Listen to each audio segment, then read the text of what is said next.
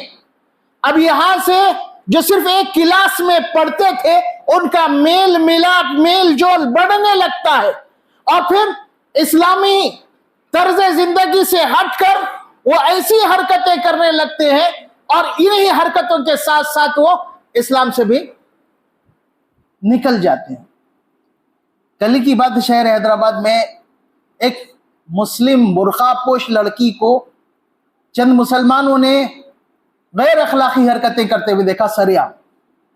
اس کو سمجھانے کی کوشش کی, بجائے سمجھنے کے تربیت کا ماحول کا اندازہ کیجیے, بجائے سمجھنے کے اس نے ان لوگوں کے خلاف پولیس کیس کیا اور کیس بک کرا دی. مسلم لڑکی اور اس کے والدین اس کا ساتھ دے رہے. یہ ہمارے حالات بنتے جا رہے ہیں, اور پچھلے چند دنوں سے کتنے واقعات آئے ہیں جن میں لڑکیوں نے خود سوزی کی, خودکشی کی. وجہ کیا؟ لو میرج کیا تھا اور اس کے بعد جیسے اس کا دل بھر گیا چھوڑ دیا, اور لڑکیاں اس کے بعد پریشان ہو کر گھر سے بھاگ کر خودکشی کی, گھر سے بھاگ کر شادی کی. اب گھر جانے کی ضرورت نہیں ہے, خودکشی کر. بچیوں کو سمجھایا جائے, انہیں ایمان کے تعلق سے بتایا جائے, ایمان سمجھایا جائے. ایک اور بڑی وجہ, ہم نے عورتوں کو مساجد سے دور رکھا. اللہ کا فضل و احسان ہے کہ جماعت اہل حدیث نے جہاں مردوں کی تعلیم و تربیت کی فکر کی, سنت رسول کے مطابق عورتوں کی تعلیم و تربیت کے لیے جمعہ اور دوسرے موقعوں پر خواتین کے لیے انتظام کرتی ہے دین سیکھنے کا. لیکن عام طور پر خواتین کو مساجد سے دور رکھا گیا, اور پھر اس کو غلط انداز میں بیان کیا گیا کہ عورتیں مسجد میں جائے گی تو فتنہ ہوگا. کوئی دین سیکھے اور فتنہ؟ عجیب بات. بازار میں جا سکتی ہے, گھنٹوں بازار میں بغیر محرم کے, بغیر مرد کے شاپنگ کر سکتی ہے, پھر اس کے بعد ہوٹلنگ کر سکتی ہے, رات میں دیر تک بازار میں پھر سکتی ہے, لیکن مسجد میں جائے تو فتنہ ہو جائے گا. جبکہ نبی اکرم صلی اللہ علیہ وسلم کے زمانے میں عورتیں مسجد کو آیا کرتی تھی, حضرات صحابیات مسجد کو آیا کرتی تھی, اور نبی اکرم صلی اللہ علیہ وسلم نے خاص کر عید کے موقع پر عورتوں کو عیدگاہ میں شریک ہونے کی تعلیم دی.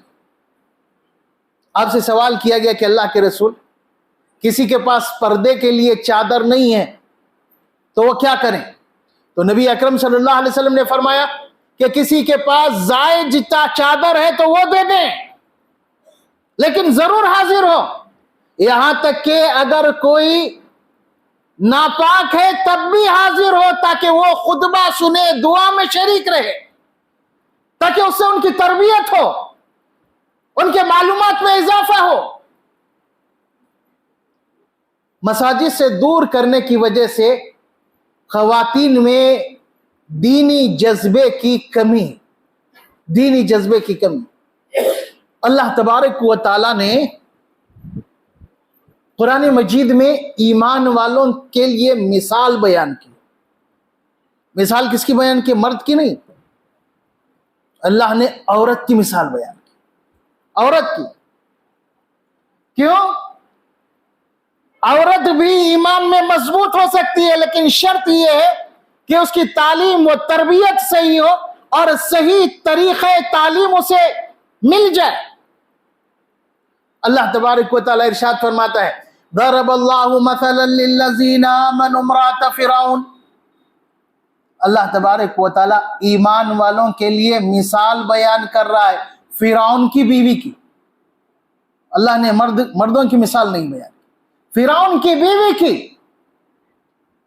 دیکھیں اپنے آپ کو اتنا سوارا ایمان لانے کے بعد اللہ تبارک و تعالیٰ کے لیے اتنی مخلص ہوئی کہ اسے دنیا کی فکر نہیں رہی، فرعون کا ظلم و تشدد سہ رہی ہے، دنیاوی فکر نہیں رہی، سب سے پہلی فکر اس کی آخرت پر، اس کی نظر آخرت پر۔ اللہ تبارک و تعالیٰ گواہی دیتا ہے، اللہ تبارک و تعالیٰ فرماتا ہے اذ قالت رب ابنی لی عندک بیتا فی الجنہ۔ فرعون ظلم کر رہا تھا تو دعا کر رہی تھی کہ پروردگار تو جنت میں تیرے پاس میرے لیے گھر بنانا۔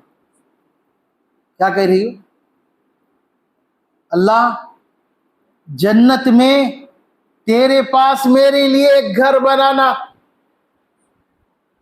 یہ اس کی سوچ آخرت کے تعلق سے اتنا مضبوط یقین کہ میں مرنے کے بعد اللہ مجھے جنت میں ڈالے گا، جنت میں ڈالے گا تو جنت میں اعلیٰ مقام پانے کی جستجو اسی میں دعا کر رہی ہے ربی کہ اللہ تو جنت میں میرے لیے تیرے پاس ایک گھر بنا، تیرے پاس ایک گھر بنا۔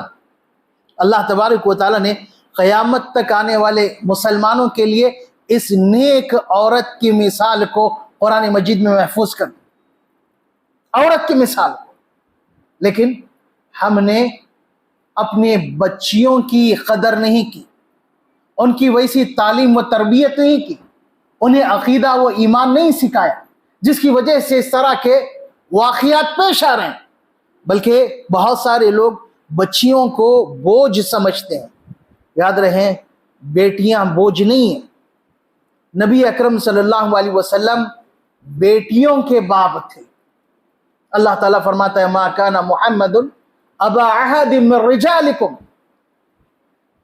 کہ محمد صلی اللہ علیہ وسلم تم میں سے کسی مرد کے باپ نہیں تھے۔ آپ کے بیٹے کوئی بھی حیات نہیں پائے، بیٹیاں رہی ہیں، اس لیے اب اللہ تبارک و تعالیٰ آپ کے تعلق سے فرماتا ہے تم میں سے کسی مرد کے باپ نہیں، بیٹیوں کے باپ تھے۔ اور پھر آپ صلی اللہ علیہ وسلم نے بیٹیوں کی تعلیم و تربیت کی بہت زیادہ تاکید کی، بہت زیادہ تاکید کی۔ حضرت عائشہ صدیقہ رضی اللہ تعالیٰ عنہ کہتی ہیں کہ میرے پاس ایک مانگنے والی آئی جس کے ساتھ 2 بچیاں تھیں، میں نے گھر میں دیکھا کچھ نہیں تھا، کھجور ملا، ایک کھجور اس کے حوالے کر دیا، تو اس نے کھجور کے 2 ٹکڑے کیے اور دونوں بچیوں کو دے دیا، خود کچھ نہیں کھائی۔ یہ منظر مجھے بہت دل پر اثر کیا کہ یہ خود کچھ نہیں کھائی، اپنی بیٹیوں کو دے دی۔ نبی اکرم صلی اللہ علیہ وسلم آنے کے بعد میں نے اس کا ذکر کیا تو نبی اکرم صلی اللہ علیہ وسلم نے ارشاد فرمایا من ابتلی من هذه البنات بشیء، اللہ تبارک و تعالیٰ بیٹیوں کی وجہ سے کسی کو آزمائے، بیٹیوں کی وجہ سے کسی کو آزمائے، اسے بیٹیاں دیا ہے، بیٹیاں دیا اور وہ اچھی پرورش کیا، اچھی تعلیم و تربیت کیا، پکی سچی مسلمان بنایا، ان کا نکاح کیا۔ اللہ تبارک و تعالیٰ آزمائش میں ڈالا، آزمائش پوری کر رہا ہے تو نبی اکرم صلی اللہ علیہ وسلم فرماتے ہیں کننا سترا لہ من النار، ایسی بچیاں قیامت کے دن اس کے لیے جہنم سے آڑ بنے گی، جہنم سے آڑ بنے گی۔ نبی اکرم صلی اللہ علیہ وسلم نے کہیں 3 لڑکیوں کا ذکر کیا، کہیں پر 2 لڑکیوں کا ذکر کیا اور فضیلت بیان کی کہ جو 2 لڑکیوں کی بھی تعلیم و تربیت کرے گا، انہیں ادب سکھائے گا، اچھی طرح انہیں پرورش کرے گا، ان کا نکاح کرے گا، تو قیامت کے دن وہ اور میں اس طرح ہوں گے، یعنی اللہ تبارک و تعالیٰ ان کی وجہ سے ہمیں جنت عطا کرے گا۔ لیکن ہم یہ سوچتے ہی نہیں، بس ایک بوجھ سمجھ کر، ایک مصیبت سمجھ کر ان کی پرورش کر رہے ہیں، مصیبت سمجھ کر پرورش کر رہے ہیں، اور پھر اس کے بعد ماحول اور تعلیم و تربیت ان کی تعلیم و تربیت خراب کر رہے ہیں، جس کی وجہ سے ایسے حالات پیش آ رہے ہیں۔ ذرا سوچ کر دیکھیں کہ ہم نے اپنی بیٹیوں کو ایسی تعلیم دی کہ قیامت کے دن وہ ہمارے لیے جہنم سے آڑ بن سکے؟ اپنے طور پر سوچ کر دیکھیں، ہم میں سے ہر شخص سوچے کہ ہم ایسی تعلیم و تربیت دے رہے ہیں کہ قیامت کے دن یہ ہمیں جہنم سے بچا سکے۔ یاد رکھیں، نبی اکرم صلی اللہ علیہ وسلم فرماتے ہیں کہ انسان جب مر جاتا ہے تو ثواب کے اجر کے ذریعے ختم ہو جاتے ہیں سوائے 3 کے۔ ان میں سے ایک ولد صالح یدعو لہ، نیک اولاد جو دعا کرے۔ کہ ہم نے نیک بنانے کی کوشش کی اپنے بچوں کو، ہمارے لیے دعا کرنے کے قابل بنایا انہیں، کہ ہمارے گزر جانے کے بعد اپنی دعاؤں میں ہمیں یاد رکھیں گے۔ اس طرح کی تعلیم و تربیت کی نہیں۔ اب ہمیں ضرورت اس بات کی ہے کہ ان چیزوں پر قابو پایا جائے۔ ویسے بہت سارے اسباب ہیں، ان میں سے میں نے 2 کا ذکر کی، ایک تعلیم و تربیت، دوسرا اسکول کا اختیار کرنا، صحیح اسکول کا اختیار۔ تو ان کو ختم کرنا چاہیے، اس کا حل تلاشنا چاہیے، اپنے آپ کو مخلص بنانا چاہیے تعلیم و تربیت اور ہر معاملے میں۔ اور اللہ تبارک و تعالی ارشاد فرماتا ہے یا ایھا الذین آمنوا قوا انفسکم واہلیکم نارا، کہ ایمان والو تم اپنے آپ کو، اپنے گھر والوں کو جہنم کی آگ سے بچاؤ۔ ہمیں بھی آگ سے بچنا چاہیے اور اپنے گھر والوں کے بارے میں بھی فکر کرنا چاہیے۔ اللہ نے ذمہ دار بنایا ہے اور یہ ذمہ داری ہمیں دی ہے اپنے گھر والوں کو جہنم کی آگ سے بچائے، اور اللہ تعالیٰ اس ذمہ داری کے تعلق سے سوال کرے گا، اس ذمہ داری کے تعلق سے سوال کرے گا۔ اسی لیے ہمیں سنجیدگی سے ان سارے حالات پر غور کرنا چاہیے، اور جو غلطی ہم سے ہو رہی ہے جہاں کہیں بھی، اس کو دور کرنے کی فکر کرنا چاہیے، ورنہ یہ فتنہ بڑھتا جائے گا، بہت بڑھتا جائے گا، اور بہت سنگین حالات ہوتے جائیں گے۔ اس لیے اس جانب توجہ دینے کی ضرورت ہے۔ اللہ تبارک و تعالی ہمیں نیک توفیق عطا فرمائے، خالص کتاب و سنت پر عمل کرنے کی توفیق عطا فرمائے، ہر قسم کے بگاڑ سے اللہ رب العالمین ہماری حفاظت فرمائے۔ اقول قولی ھذا استغفر اللہ لی ولکم ولسائر المسلمین۔